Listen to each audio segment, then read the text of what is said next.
आइए आपको सीधे ले चलेंगे राजधानी लखनऊ, जहां पर उत्तर प्रदेश के मुखिया योगी आदित्यनाथ प्रेस कॉन्फ्रेंस कर रहे हैं। क्या कुछ कह रहे हैं, सुनिए। यात्रा को भी जानने का अधिकार सभी माननीय जनप्रतिनिधियों को और उत्तर प्रदेश की जनता जनार्दन को होना चाहिए।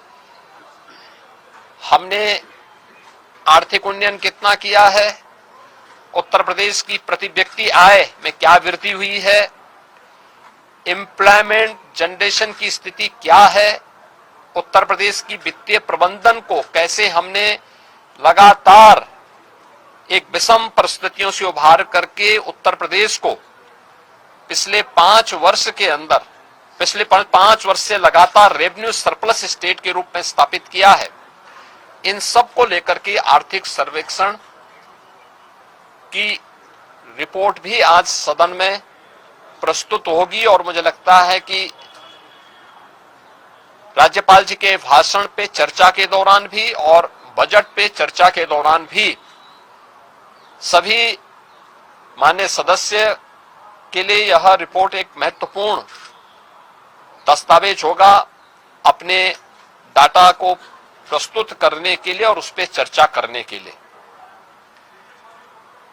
वास्तव में विधानमंडल लोकतंत्र का एक महत्वपूर्ण आधार स्तंभ है। यह संवाद से चलता है, कार्रवाई को बाधित करके नहीं। किसी भी माननीय सदस्य को अगर कोई मुद्दा उठाना है तो कार्रवाई को बाधित करने से वह एक प्रकार से जिन मुद्दों को की ओर ध्यान आकर्षित करना चाहता है उन मुद्दों पे को डाइल्यूट करने का प्रयास कर रहा है।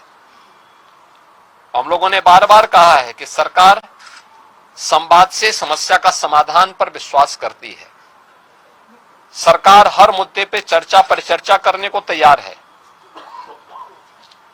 हर एक माननीय सदस्य के बहुमूल्य सुझावों को स्वीकार करने को तैयार है, उसमें चर्चा करके और जो भी राज्य के हित में आवश्यक है उस प्रकार का कदम उठाने के लिए तत्पर है, तैयार है। लेकिन कार्रवाई को बाधित न किया जाए, अनावश्यक शोरगुल से बचा जाए। यद्यपि पिछले 9 वर्ष के अंदर उत्तर प्रदेश विधान मंडल में कार्रवाई के नए कीर्तिमान स्थापित हुए हैं और हम विश्वास करेंगे कि बजट सत्र जिस पर पूरे प्रदेश की और देश की भी निगाहें होंगी, इस बजट सत्र को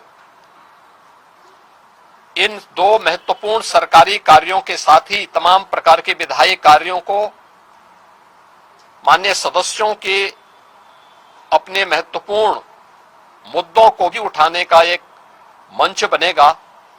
इस विश्वास के साथ मैं बजट सत्र के अवसर पर विधानमंडल के सभी माननीय सदस्यों का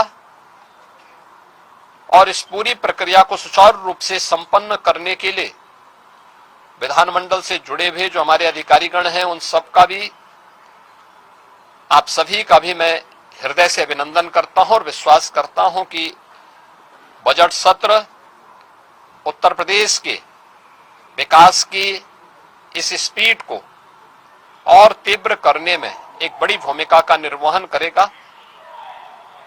मेरा सभी पक्षों के माननीय सदस्यों से अपील होगी कि हमें विधायिका के सर्वोच्च मंच को जनता जनार्दन से जुड़े हुए मुद्दों पर एक सार्थक चर्चा को आगे बढ़ाने, संवाद से समस्या के समाधान की दिशा में एक नया मार्ग आगे बढ़ाने की दिशा में अपना प्रयास करना चाहिए।